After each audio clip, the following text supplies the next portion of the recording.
Hello and welcome to the Raw podcast brought to you by the Sunderland Echo. My name is Joe Nicholson and I'm joined by my fellow Sunderland writers at the Echo, Phil Smith and James Copley.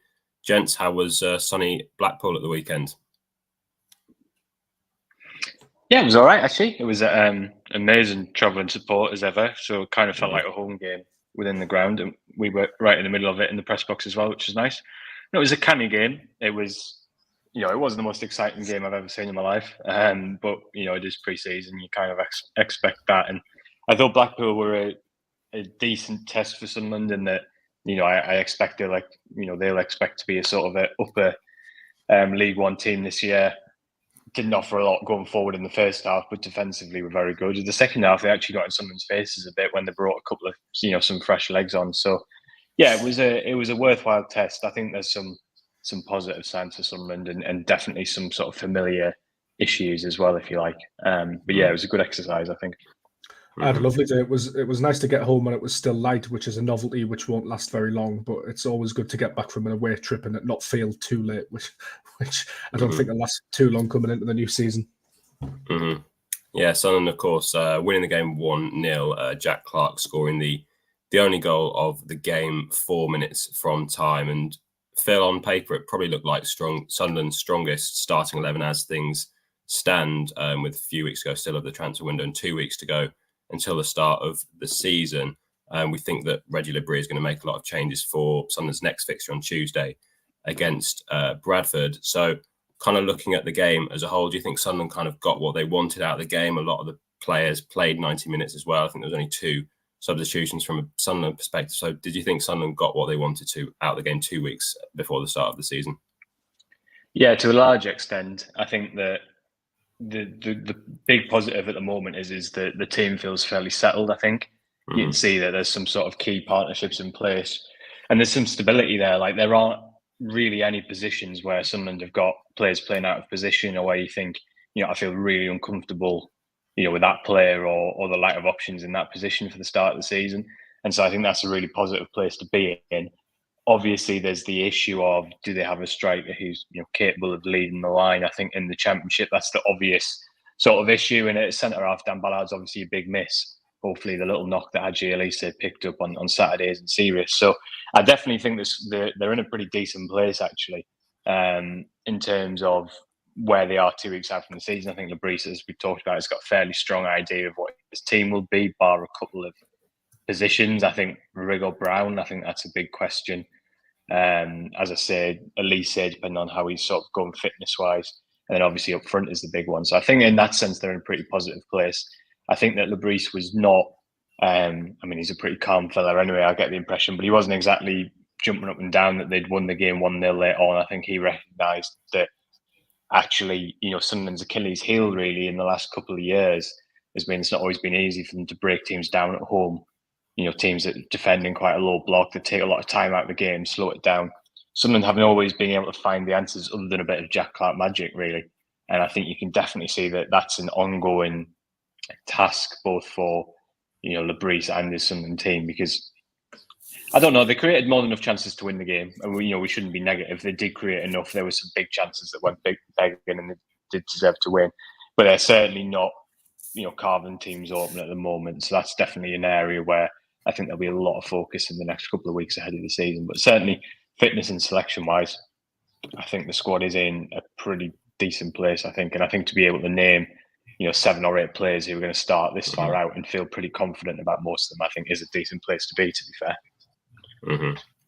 Yeah, we mentioned on the last podcast, James, about kind of Sunderland's strongest starting 11. It looks like the team's kind of taking shape ahead of that Cardiff game. Phil mentioned there that probably 7 or 8 players are probably locked in, barring kind of any injuries, that we kind of know the team that's probably going to start against Cardiff. Most of them, probably the 2 main positions are who's going to start in central midfield. Is it going to be Alan Brown or is it going to be Chris Rigg alongside Dan Neil?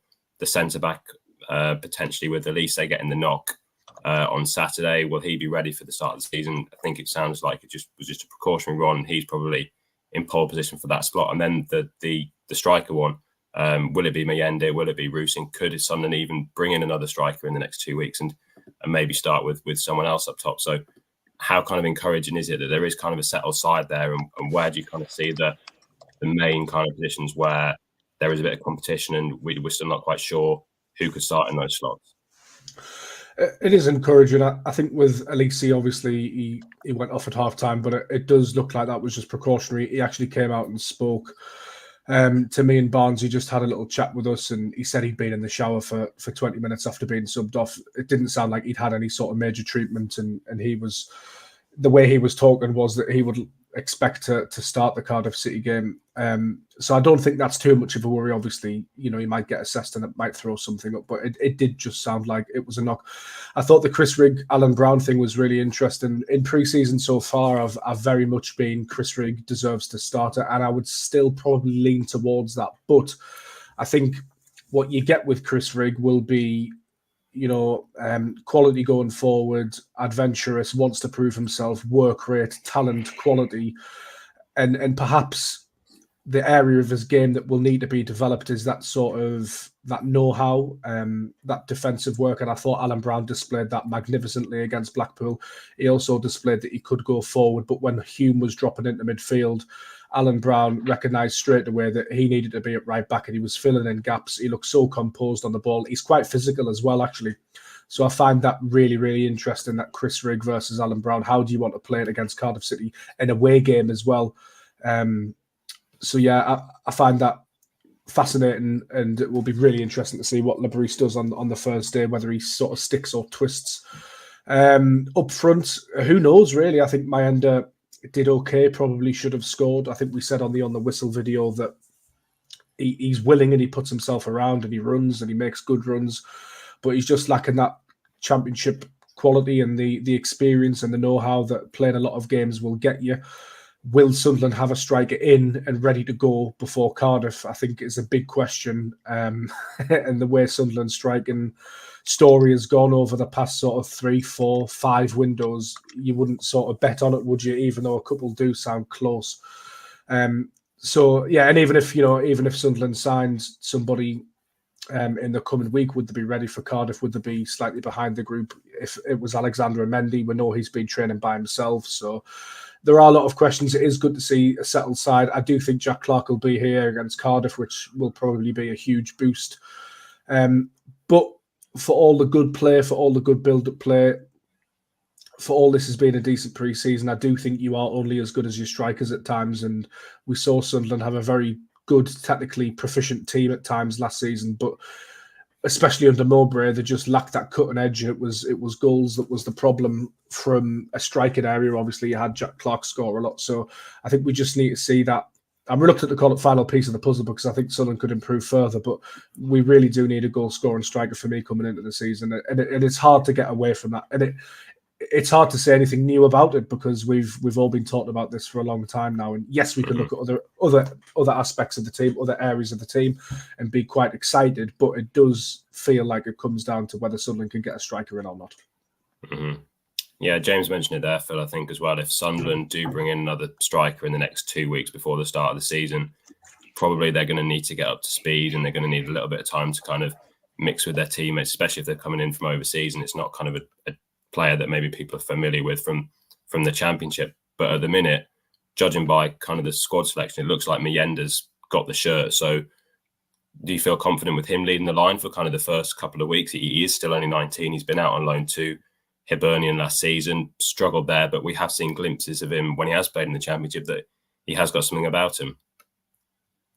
I've been impressed with his performances. I mean, I just don't think it's realistic for him to be sort of the main man for 46 games. I think that's too much pressure. But I also think I think he's shown a lot of development. I think he's got a lot of good attributes. And I think sometimes it's easy, especially because of the year we had last year. And I do still think it's an issue, but it's an easy when the striker doesn't score in a game to say they didn't do well enough. Or sometimes it's a game of fine margins. Like Mienda's a couple of inches away from scoring Clarke's goal. He's actually in basically the right position for that. He did score on the brink of half time, but it was Elise who was offside. But again, he was in the right position to tap in. He had one kind of pot shot that only just flashed wide actually in the second half.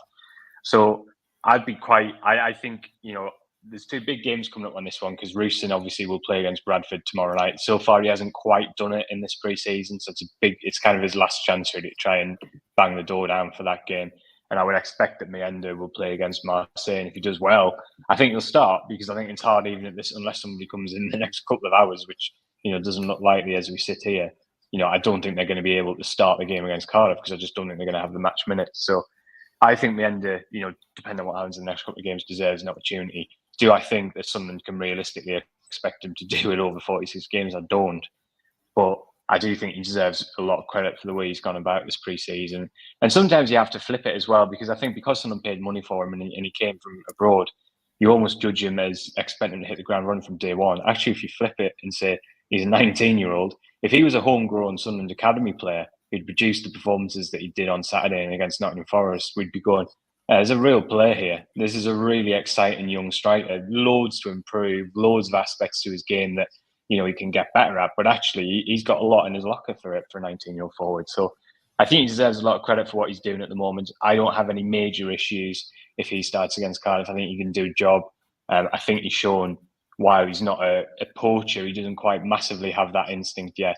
I think he has got someone about him. So, yeah, I don't disagree with anybody who says it's the biggest issue right now. And Sunderland definitely to go and get an experienced striker. I completely agree. But I do think Mendy deserves a little bit of chance on what he's doing. And to be honest, I think it's slightly different to Hamir last pre-season, where Hamir's goals got him in the team.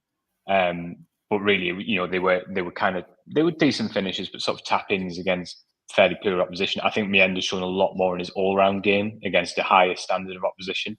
So I do think he deserves the chance. It's something that needs to happen, needs to be solved before the end of the window. But I feel like Mendy deserves a chance to be part of this squad, at least up until January, and let's see what he can do in the competitive fixtures, because I think you have to reward players when they show improvement, which in my opinion, he is very definitely done.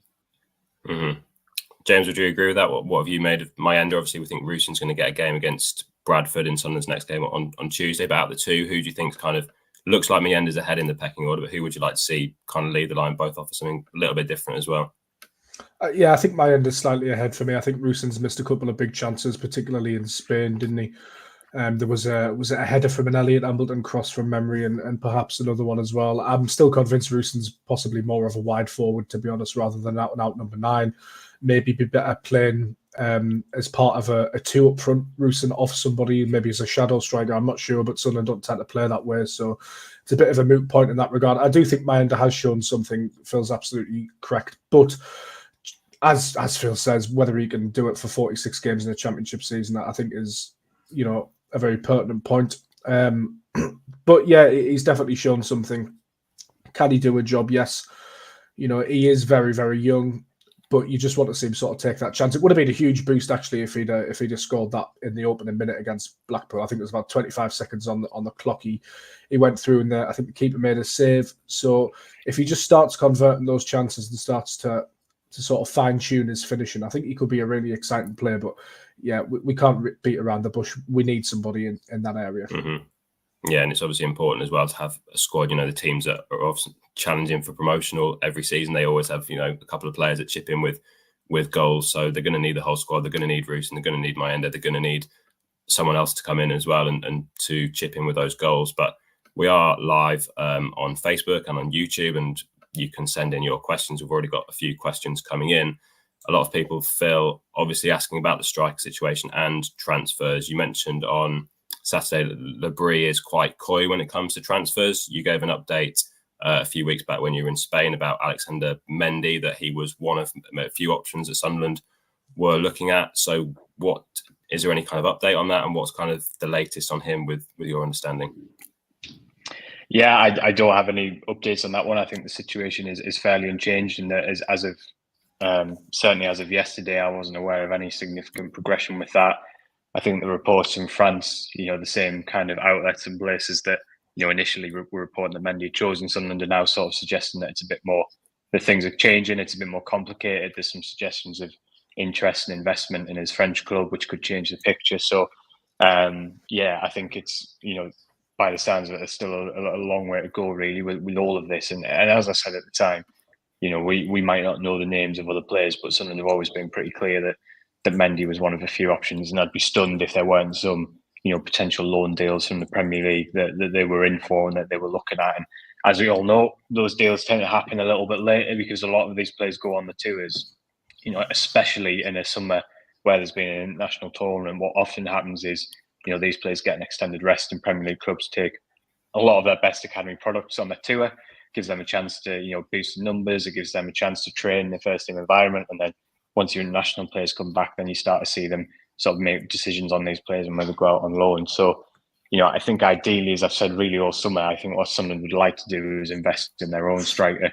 We can see very clearly from the Mendy interest that they're prepared to change how they usually operate a little bit.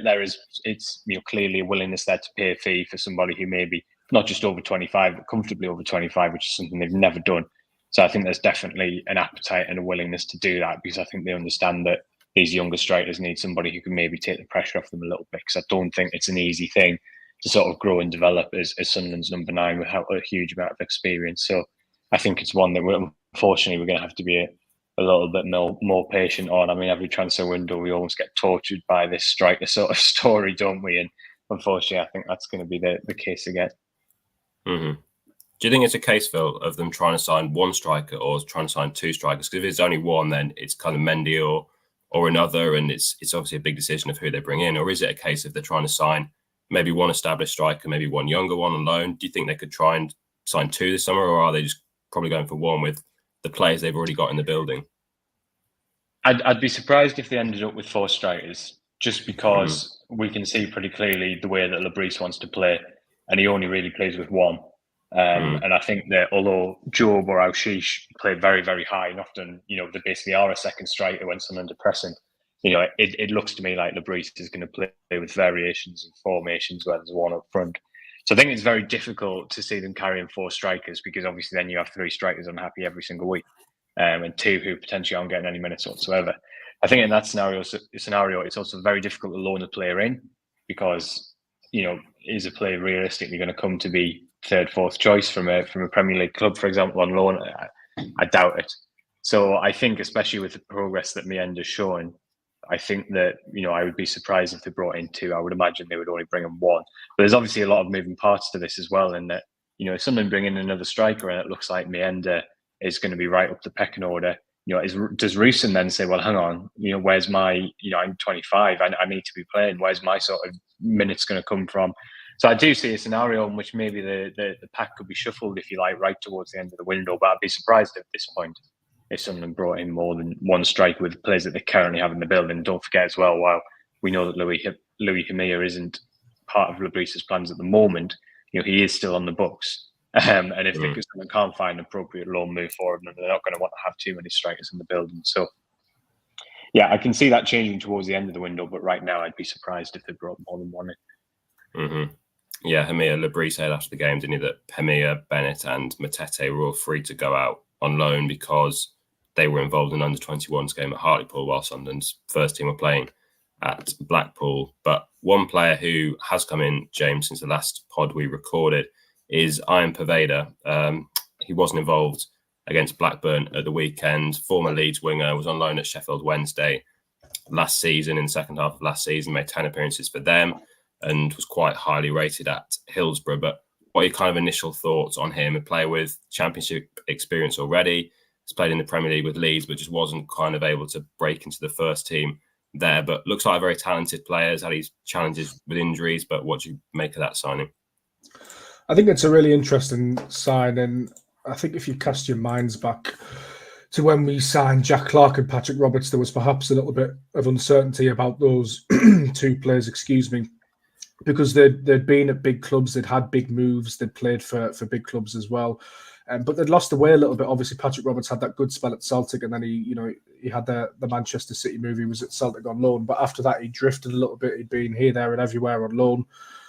Sunderland picked him up. It was similar with Clark. He had that big move to Tottenham and went back on loan to Leeds, and then it didn't work out for him on loan at a few other different places. And when Sunderland picked up those 2 players, they were by no means sort of certain bets, and you would say that by and large both have been a success for Sunderland. And I do see a lot of similarities in terms of the profile. Obviously, Poveda's a little bit older than those 2, but he has been around the block a bit, but he still managed to pick up a little bit of championship experience. I think the one thing that concerns me is his injury record. I think if Sunderland can get him sort of fit and healthy, settled and playing, I do understand the logic because you've sort of done it with Clark and Roberts. You upskill these players, you give them a chance, you give them a home. It's a massive vote of confidence, obviously a contract of 3 years plus a club option for another. So essentially a 4-year deal. So I think his ceiling's obviously quite high. He's been at Chelsea, he's been Arsenal, Barcelona, Brentford, Man City. So hopefully he just needs that home. He needs to be loved, perhaps. I think he'll definitely get that at Sunderland if he starts producing the goods. I do find it interesting in terms of Liberice's squad because obviously Patrick Roberts is probably going to start the season on that right wing spot. And I think it's good for Roberts to have some really intense competition. Just to sort of up his game. I think that's vital for Patrick Roberts and sort of keeping him motivated. I think it's interesting for maybe a player like Abdullah Bar. Where does he stand now? Because he had a decent season last season in terms of numbers, but now with Poveda there as well as Roberts fit now, you start looking at that and you're wondering what the future holds for him. Is it on the right wing? Is it in the centre? We know he was brought to the club as a centre midfielder, but it didn't look like to me that was going to work out. So I think it's a signing I'm definitely in favour of. I can definitely see the upside of it. It does come with a few risks. I do genuinely believe that obviously there's a reason why Poveda has maybe bounced around a lot of clubs. But hopefully Sunderland can get him playing, can sort of work with him and yeah, but it does leave a couple of question marks in terms of the squad for me as well. Mm-hmm. Well, we have got a few comments coming in, and thank you for those that have sent in your questions. We'll try and work through a few of them in the time we've got remaining, Phil. Someone asks, is Poveda to replace Clark? Clark obviously played against Blackpool on Saturday, scored the winner. We spoke to him a couple of weeks ago, and he said he was, he's aware of obviously the interest is there. Sunderland have turned down a few offers for him over the last year or so. But he kind of said that he was quite happy playing for Sunderland. As long as he's playing for Sunderland, he'll give his all. Obviously, the transfer interest is there, and he will have ambitions of getting up to the Premier League at some stage. He's obviously had that move to Tottenham in the past, which didn't work out for him. But what do you think there? It seems likely now that Clark is probably going to play at least one game for Sunderland at the start of the season, whether it's that Cardiff game, but whether he's there at the end of the transfer window is a different question, isn't it? Yeah, I think for me, this is still the biggest question about Sunderland right now. You could tell me now that Clark was going to stay for the season, I'd be feeling quite upbeat in terms of I genuinely would back Sunderland to finish in the top 10, and I'd feel like they had a real chance of making a good go for the playoffs. If you were to tell me now that Clark was going to play 2 or 3 games then leave, at the moment, I would say goals is such a massive issue that I find it quite difficult to be really optimistic about Sunderland getting near the playoffs, really, because at the moment, there just aren't those goals in the squad from what we've seen so far. So I still think Clark is the biggest sort of question mark for me. Is he a replacement for Clark? I don't think he's a direct replacement. I think ideally he plays off the right. I see him as competition for Patrick Roberts first and foremost. I think we saw last season that when Roberts got injured and then hit a bit of form, the cover and the competition just wasn't there. So I think that the bigger question mark with Poveda coming in, as James mentioned, I think for me is Abdullah Bar, and when does that leave him? We know he's fit now; he'll probably play tomorrow, so it'll be interesting to see where he plays, how that all goes. So yeah, I don't see Poveda as a direct replacement from Clark. I do think it's potentially part of that. I think that they probably are looking and saying, listen, if we can get a very talented winger with a strong recent championship form in the building, if Clark goes, that leaves us much better placed than we were before. But for me personally, there's absolutely no way that they couldn't go out and really invest in someone of high caliber if Clark goes, because I think the gap he leaves, primarily in terms of goals, but obviously also in terms of his dribbling ability and all of that, is just too big. I just don't think they could get through with Poveda, Roberts, Mundell and Bar. And that's with the greatest respect to all those players. Roberts especially, who I do think is top class, and I think he'll have a good season. So I do think that's part of it. I do think it's part of that it leaves Sunderland stronger placed if that bid arrives for Clark, which personally I still think will happen. That's not inside info. I just think it will happen this summer eventually. So we'll wait and see. But I don't see Poveda as a direct replacement. I see him as part of probably the wider picture of maybe Sunderland accepting that there will be a post-Jack Clark future at some stage, whether it's now or whether it's January or whether it's next season. It's interesting, that point, Phil, isn't it? Because we would probably share that opinion. Joe would probably agree as well. But do you think Sunderland agree with that? Do you think that's Sunderland's stance on it? I think so. I mean, the only thing I would say is that they might not. It might not be as simple as if Clark goes for, let's say, because we know the valuation somewhere around 25 million. They might not then go, oh, well, we're going to go and spend 20 million on this left winger, and he goes in that position.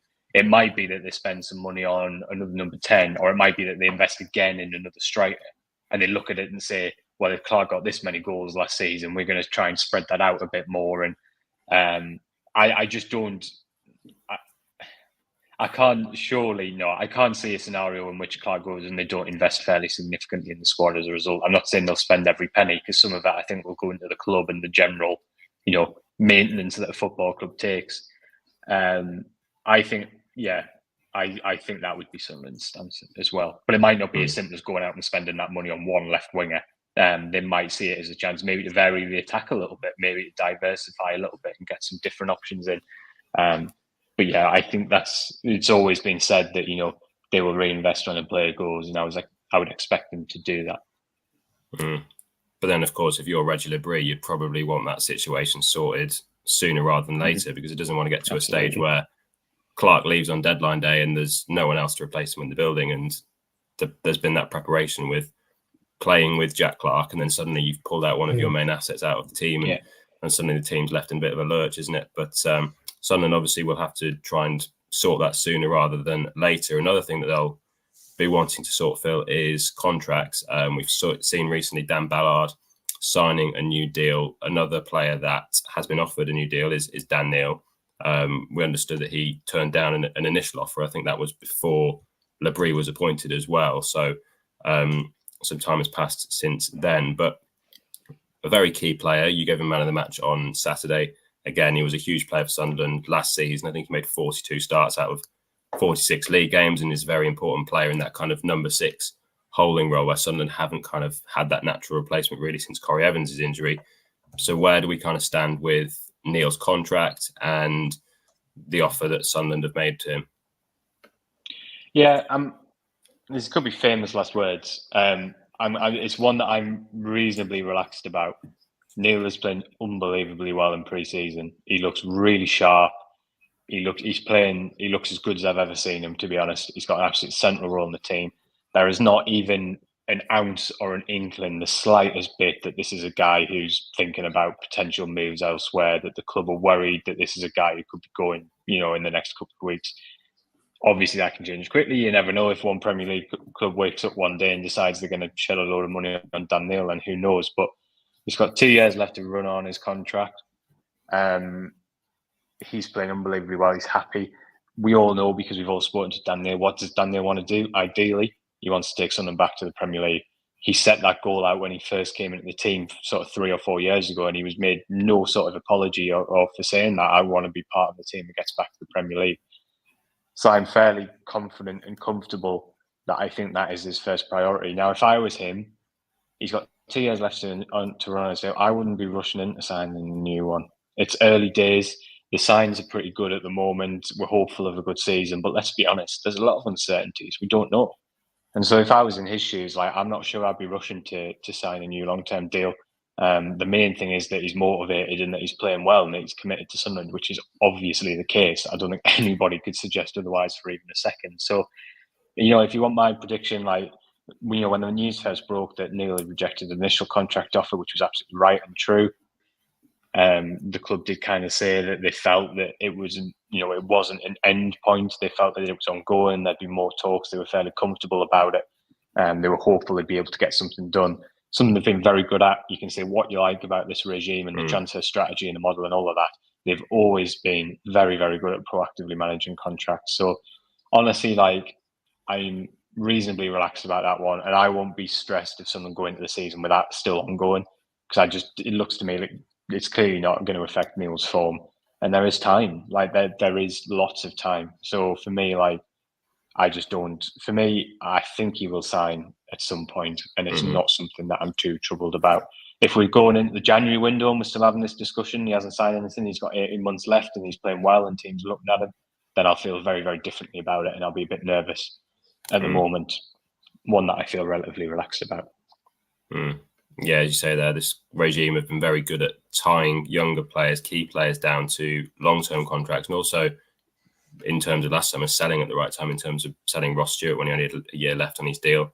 Obviously, as the longer it goes on, there probably would be more concern about kind of Neil's situation with 2 years left on his deal. And if we get to this stage next year or in January, then there'd probably be a bit more concern. But I kind of agree with you that at this stage, Neil is quite, he's playing excellently. He had a great season last season. He's playing for his boyhood club, and his main ambition is to get them back to the Premier League.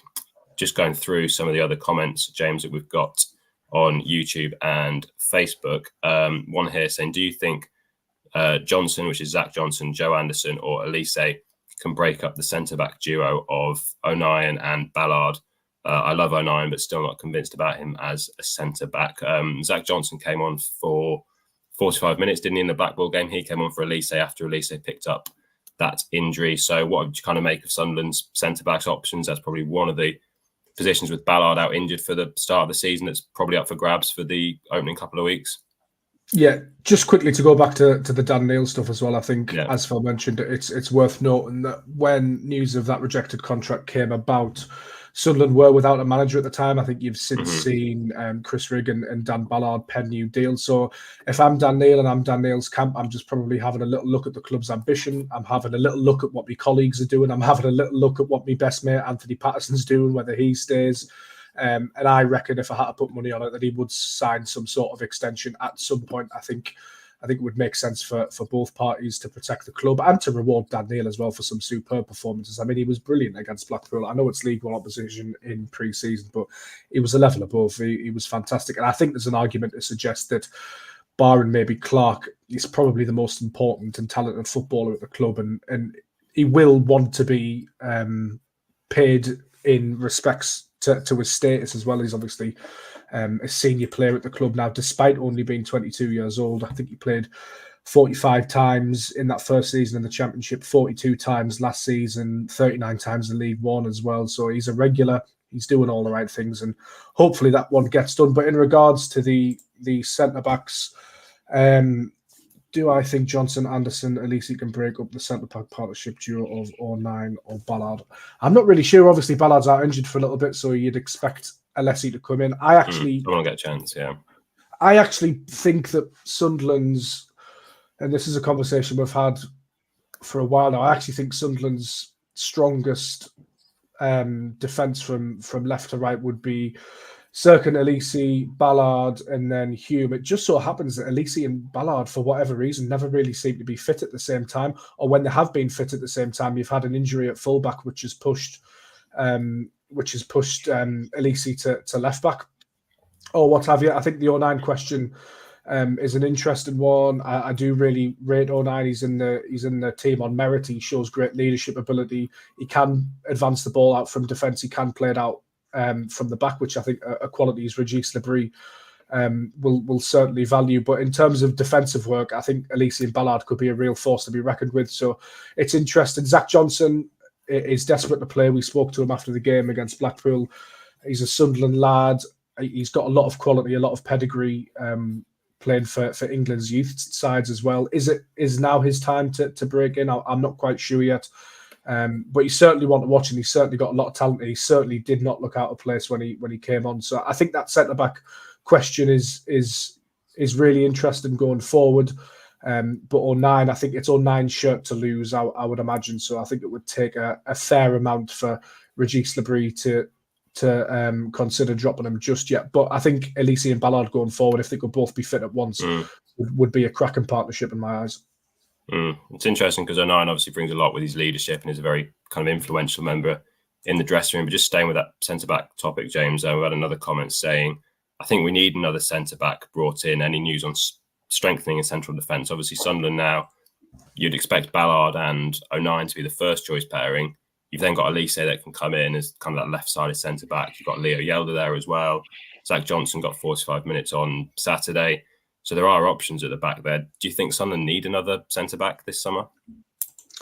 I think a lot would depend on what happens with Joe Anderson, wouldn't it? If Joe Anderson went, Joe Anderson as well, yeah. You're looking at Joe Anderson leaving. Perhaps if he does, then maybe you're looking at it thinking, right, we need another one. Sealt's going to be out for a little bit of time. Triantis, we're not really sure what the future holds for him. So, I mean, potentially, I still tend to think Sunderland are reasonably well stocked in that area. But I guess the caveat to that is that Ballard and Elise have had injuries since joining Sunderland. So maybe if sort of we were to have a little bit of bad luck in that position, I don't see it as a massive priority at the moment. But I could see a set of circumstances in which all of a sudden you're thinking, right, okay, we could do with another centre back. But again, Zach Johnson could provide cover there. I think absolutely. But he's really keen to play, and it's whether he wants to stay and be a squad player. He didn't sound too keen on that, to be honest. He really wants to play football. You can read his comments over at the Sunderland Echo. He's just come back from Dundalk in the League of Ireland playing regularly. He sees that as the next stage of his development, is to keep playing perhaps in the EFL. He doesn't want to sort of rest on his laurels, which I have a huge amount of respect for, because, as I say, he's a Sunderland fan. He's a Sunderland lad. It would be great for him to be in and around it and be part of it, I'm sure, for him on a personal level. But he says he's greedy and he wants to play games. So I think a lot depends on outgoings and a lot depends on luck. But I don't see it as a priority at the moment, no. Yeah, Zach Johnson certainly seemed to benefit as well, playing at Dundalk on loan. Played a lot of games. The fans seem to really like him. And it's whether he goes out on loan again or whether he does kind of stick around the first team squad. Another one in terms of team selection, Phil. Someone asking that you say Brown or Rigg for that midfield position. So does that mean that Jobe Bellingham is a certain starter for that Cardiff game as things stand? Yeah, 100%. 100%. That's not me giving an opinion either way. I just, honestly, I would be absolutely staggered if Jobe doesn't start. I think that we saw last season how much Sunderland are investing in Bellingham, the potential they think he's got, bearing in mind he's rejected potential Premier League moves this summer to stay at Sunderland. I'd be very surprised if off the back of that he then finds himself out of the team. I think it's a little bit... Jobe is a certain starter off whoever plays up front in that kind of... It's an important role for Labrise in that it's sort of someone who needs to be able to drop deep and link up the play, but also needs to get up the pitch and press and be almost that second striker. He obviously sees Jobe for that role and he'll start against Cardiff. I think that's absolutely guaranteed. My opinion on it is I think it's a little early to judge it, because at the moment we're not really seeing Sunderland quite a full throttle because it's pre-season, because of the heat in Spain. One of the things that Labrise said when I spoke to him in Spain about Bellingham playing that position was basically the main reason he thinks he's perfect for it is because his athleticism and his stamina means he's perfect for that high pressing and for basically making the opposition's defender and midfield their life an absolute nightmare, really. I think it's too early to judge the effectiveness of that because we haven't really seen Sunderland put that into practice fully. So I think we'll be able to assess that over, the course of the first few games of the season. But I'd be absolutely staggered if Jobe didn't start at Cardiff. Looking ahead then, Sunderland have 2 more friendlies ahead of that game against Cardiff. So they're away at Bradford on Tuesday, and then they're away at Bradford again, but they're playing Marseille. That's on Saturday, the week before the season starts. We expect Labrie to make a lot of changes to his side from the team that played against Blackpool. A lot of the players that didn't play there are likely to come in, James. So who do you think kind of could come in for that game against Bradford and maybe stake a claim to maybe push for a start against Cardiff? We've mentioned Rusin. We think that Embleton's going to come in midfield. Barr, we've mentioned as well, is probably going to come in. Oshish, although we think Bellingham's going to start in that number 10 position. So who do you think really has a point to prove? Who are you looking forward to seeing against Bradford, and what should we expect from that game? I think Chris Rigg is probably sat there thinking, hang on a minute. Yeah, Chris Rigg's probably sat there thinking, hang on a minute, I've been fairly good during this pre-season and there's a chance that I'm not going to start. So I think he's probably looking at these games coming up and thinking, I really need to sort of restake my claim again. So I think that's definitely interesting. Perhaps a few of these players playing for loan moves as well, like Embleton, obviously coming back off some really, really bad injuries. His future's fairly uncertain. Will he stay? Will he go? If he does stay, will he play enough? So it's probably likely that he's going to go. He's going to want a good showing. Oshish as well. We mentioned the Jobe Bellingham question that we had in from YouTube, and I think Jobe Bellingham's a fantastic player. But when I've seen Sunderland play this season, I've probably been just about more impressed with Oshish. So he's probably looking at things, wanting to really stake a claim. Whether he can get in ahead of Jobe, I'm not sure. Jobe, obviously, you look at his body of work last season in the Championship, and he did contribute with good numbers and good moments for Sunderland. So I don't know. Yeah, I'd expect to see him start against Cardiff. Pembele really needs to stick his hand up. I think he hasn't really got much chance of dislodging Hume, has he, in the start 11 for Cardiff? But haven't really seen too much from him this pre-season. And the likes of Yelder and Anderson have been okay. They've been steady, I would say. During pre-season, I've been impressed with Anderson when he's played. Obviously, Yelder as well, covering at centre back. So it'll be interesting again. But as you say, I think we pretty much know there or thereabouts the team for Cardiff now, don't we? Unless there's a few exits which don't really feel like as likely. And if players do come in now, we saw with Poveda, they might not be ready to come in and play immediately. They might take a little bit of time. So I think it's there or thereabouts, that start 11. But you never know, injuries can happen, and there's 2 games to be played. Stuff can happen in football games, particularly in pre-season. So just have to wait and see. Mm-hmm. Just on injuries, Phil, Yelder wasn't in the squad at Blackpool, took a knock on his calf. Ekwa as well wasn't in the squad. He picked up a back injury while Sunderland were in Spain. So what's kind of the latest with those two? Do we expect to see them before the start of the new Championship season? Obviously now the players that haven't played in pre-season are probably unlikely to get, thinking in Ekwa's case, is probably unlikely to start the opening game against Cardiff just because he hasn't played as much as the rest of the squad. Yeah, exactly that. That's why we haven't mentioned him in the conversation when we've talked about Brown and Rigg, just because I don't think there's any way Ekwa can realistically be match fit for the start of the season. Sunderland have been very clear from the start there's no major issue there, but he wasn't with the squad on Saturday. He wasn't on the bench. So tomorrow night really would be his last opportunity to get minutes in, because we know Labrise is going to go with a similar team on Saturday against Marseille. So I just don't see Ekwa being able to fight his way in at this stage. However, having said that, it doesn't sound like there is a major problem. So maybe he'll be in the squad tomorrow. We'll wait and see, and he should get some minutes. Triantis again is one who we're not talking about him being in contention just because he hasn't got the training time in. He wasn't training with the team out in Spain, wasn't there on Saturday, so I think very obvious that he's not in contention at the moment. So it's going to be really interesting. Obviously, what we're kind of hoping for tomorrow is, can we see Poveda get some minutes? We know realistically he's not going to be able to push Roberts just yet for that Cardiff game, but can he fight his way into the point where he's viable to come off the bench against Cardiff and be a bit of a game changer? I think that will be the goal. To do that, he needs some minutes tomorrow night, and then he probably needs some minutes off the bench against Marseille. So I think that's definitely one to watch as well. So other than Ballard and then obviously Seaton Huggins, none of these injuries are long term. These guys could be back at any stage, and I don't think there's any concern over Yelder either in terms of being significant. But they are all very clearly running out of time as well if they want to be in that squad for the opening day. Mm-hmm. Yeah, well, we'll have all the build-up to that match against Bradford over on the SFC section of the Sunderland Echo website. Gents, thanks a lot for joining me on today's episode of the Raw podcast. And in the meantime, you can leave us a review or subscribe to the Raw podcast on YouTube, Spotify, or wherever you listen to your podcasts. You can also find us on Shots TV, that is Freeview channel 276. So once again, thanks a lot for listening to the Raw podcast.